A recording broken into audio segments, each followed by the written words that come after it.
हसन एक सरदार की दाढ़ी बना रहा था। दाढ़ी करते हुए, सामने बैठे हुए की प्रशंसा करते हुए अपना मतलब निकालते रहना, ये हसन का स्वभाव था। बिल्कुल इसी उद्देश्य से हसन ने सरदार से कहा,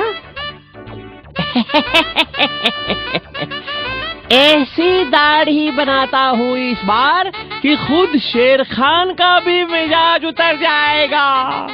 लकड़ी लो लकड़ी, जलाने के लिए लकड़ी। नहीं, वैसे मेरे हाथों में गुण ही ऐसे हैं। इस तरफ देखिए ना जरा। लकड़ी लो लकड़ी, जलाने के लिए लकड़ी। लकड़ी लो लकड़ी, जलाने के लिए लकड़ी। बाकी सब सीधी, एक लकड़ी टेढ़ी। लकड़ी लो लकड़ी, लकड़ी लो लकड़ी।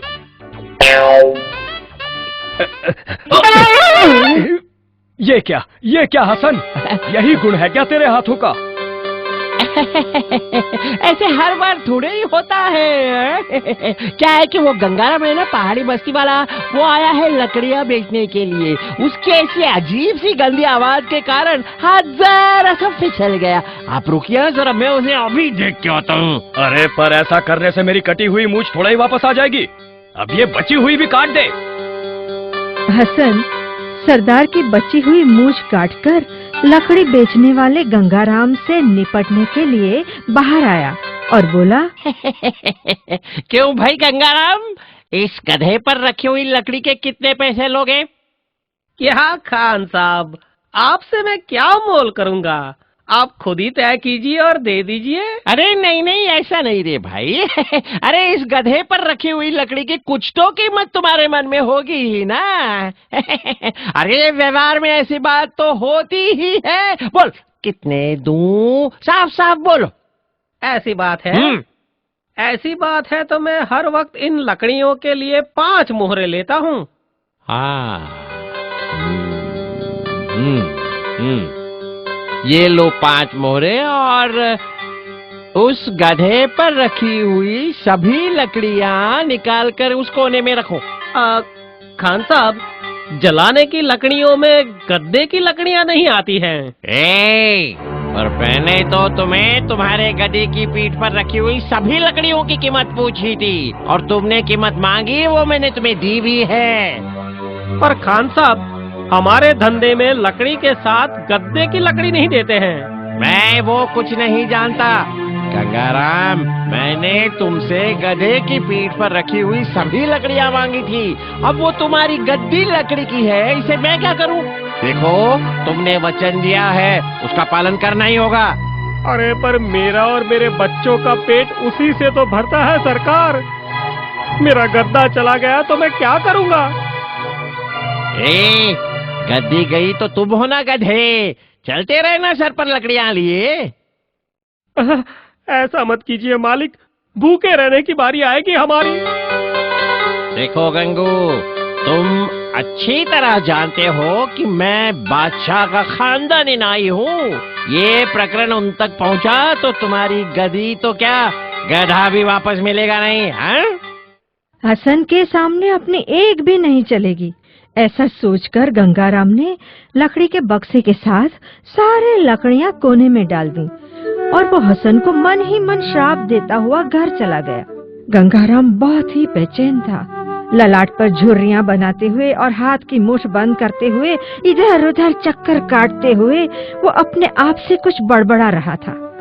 गलती मेरी ही है, उसकी बात मुझे पहले से ही ठीक से सुन लेनी चाहिए थी। नहीं, पर हसन ने भी मुझ पर अन्याय किया है। धंधे में कभी ऐसा होता है क्या? चक्कर काटते बड़बड़ाते हुए गंगाराम को देखकर उसकी पत्नी ने कहा, अजी, अजी क्या हुआ है तुम्हें? और अपने आप से क्या बड़बड़ा रहे हो? लकड़ियाँ तो बिक गई ना? अरे सिर्फ लकड़ियाँ ही नहीं, अपने गधे की पीठ पर रखी हुई गद्दे की लकड़ियाँ भी बिक गई। मतलब?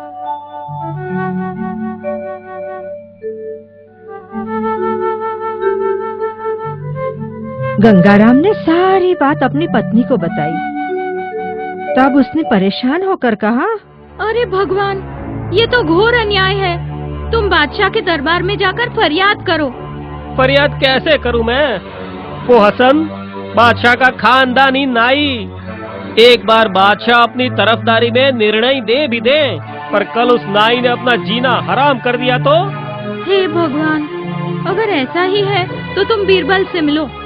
वही है जो सबके साथ न्यायपूर्ण व्यवहार करता है, ऐसा सुना है मैंने। हाँ, तुम्हारी बात में कुछ दम तो है। गंगाराम तुरंत ही बीरबल से मिला और उन्हें सारी हकीकत समझाई।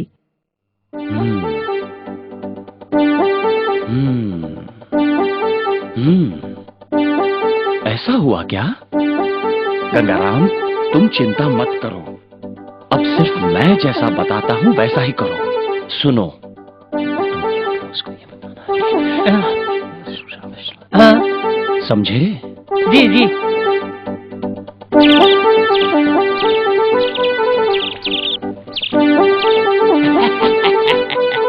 सरदार, पिछली बार उस गंगाराम की गड़बड़ी के कारण आपकी दाढ़ी खराब हुई थी। अरे उसे अच्छा सबक सिखाया मैंने, दोबारा यहाँ दिखाई भी दिया तो कसम है। अजी इस बार शेर खान तो क्या, खुद बादशाह भी आपकी दाढ़ी देखकर दंग रह जाएंगे। देखिए आप। हसन खान साहब, ओ हसन खान साहब। हसन, क्या है ये? फिर वही गलती की? अब मैं दोबारा यहाँ कदम भी नहीं रखूंगा। सरदार, आधी मूछ तो मुड़वा कर जाइए। छोड़ो, वो मैं खुद ही कर लूंगा। हसन खान साहब, ओ हसन खान साहब। क्या हुआ? अब क्यों तकलीफ देने आए हो मुझे? पिछली बार ली ना मैंने तुम्हारी सब लकड़ियां। पर आज मैं लकड़ी के लिए नहीं आया हूँ मालिक। तो क्या गधा बेचने आए हो क्या, तुम्हारा गधे कहीं के?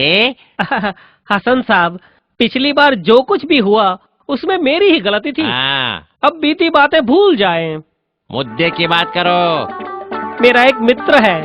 तो अब उसकी लकड़ी लेकर आए हो क्या? नहीं नहीं, उस मित्र के मुझ पर कई उपकार है साहब।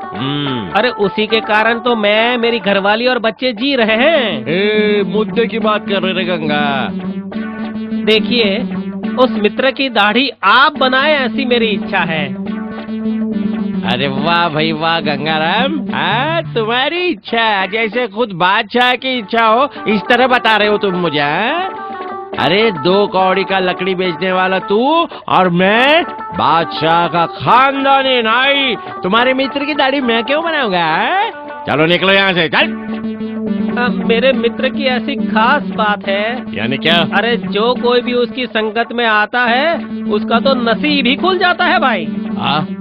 अब मेरी ही बात लो ना, मैं पहले बहुत ही गरीब था, खाने पीने के भी पैसे नहीं थे, पर मित्र का साथ मिला और हालात बदल गए। अब तो मैं परिवार के साथ खा पीकर मजे करता हूँ। अच्छा। हाँ, अब अगर आपने उसकी दाढ़ी बनाई तो क्या पता आपका भी नसीब खुल जाए। शायद आप बादशाह के दरबारी 9 रत्नों में से एक बन जाएं।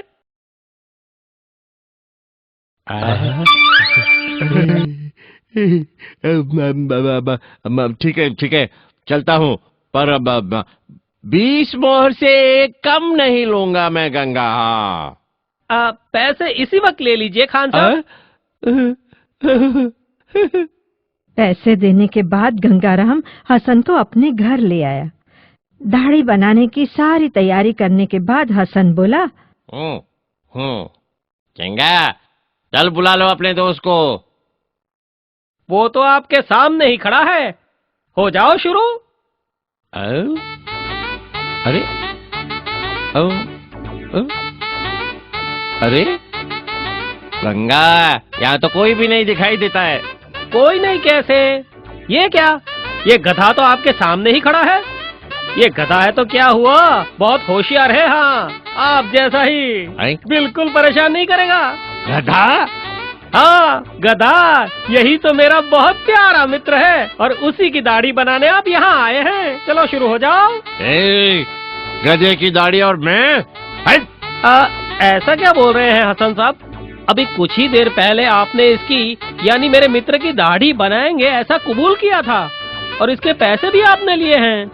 हाँ, पर मुझे क्या पता था कि तुम गधे को मेरे सामने खड़ा कर दोगे। गधे! अब गधा मेरा मित्र है, इसमें मैं क्या करूं? आपने कबूल किया था, आपको इसकी दाढ़ी बनानी ही होगी। अरे क्या समझ क्या रखा है तुमने मुझे? हैं? अरे बादशाह का खानदानी नहीं हूँ मैं। मेरा अपमान मतलब खुद बादशाह का अपमान है। ठहरो, तुम्हें अच्छा सबक सिखाता हूँ मैं, दिखाता हूँ मैं तुझे। चल अभी इसी वक्त बादशाह के पास चलो। ऐसा बोलते हुए हसन गंगाराम को अकबर के दरबार में ले गया और वो बोला, खाविन, मेरी इस लकड़ी बेचने वाले गंगाराम के खिलाफ एक फरियाद है खाविन। जहांपना, इनके विरुद्ध मेरी भी एक फरियाद है। मामला दावपेच वाला होगा, ये जानकर अकबर ने कहा, बीरबल। जी खाविन। ये क्या कहना चाहते हैं वो सुनो। बोलो गंगाराम, क्या फरियाद है तुम्हारी इनके खिलाफ? इसकी नहीं बीरबल जी, फरियाद तो मेरी है इसके खिलाफ। ठहरो हसन, तुम तो दरबार के ही आदमी हो ना? हाँ? पहले हम इस आम आदमी गंगाराम की बात सुनते हैं। ठीक है, ठीक है। गंगाराम ने दरबार के सामने सारा किस्सा कह सुनाया। तब हसन ने पूछा, बीरबल जी, अब आप ही बताइए, गधा इंसान का दोस्त हो सकता है क्या? क्यों नहीं हो सकता हसन? हैं? इस दुनिया में एक दूसरे के काम आने वाले कोई भी एक दूसरे के दोस्त हो सकते हैं, फिर वो चाहे गधा हो या इंसान। अब अरे पर बीरबल जी, अपना दोस्त गधा है, ये तो गंगाराम ने मुझे पहले बताया ही नहीं था। किसे अपना दोस्त बनाया जाए, ये तो हर एक का अपना अपना नजरिया है, वो हम कैसे तय कर सकते हैं? और गंगाराम ने तुम्हें पहले से ही अपने दोस्त की दाढ़ी बनवानी है ऐसा बताया था ना? पर गधा एक इंसान का दोस्त कैसे हो सकता है खाविन? क्यों नहीं हो सकता?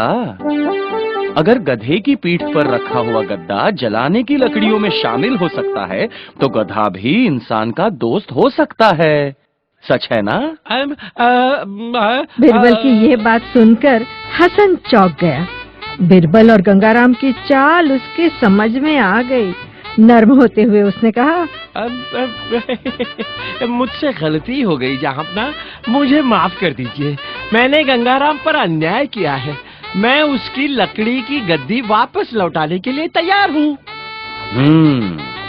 लकड़ी का गद्दा तो तुम्हें लौटाना ही होगा, लेकिन गंगाराम के दोस्त की दाढ़ी बनाने के बाद। इस तरह हसन की गंगाराम के जिगरी दोस्त की दाढ़ी बनाने की बारी आई और लोगों में हसन की हंसी हुई।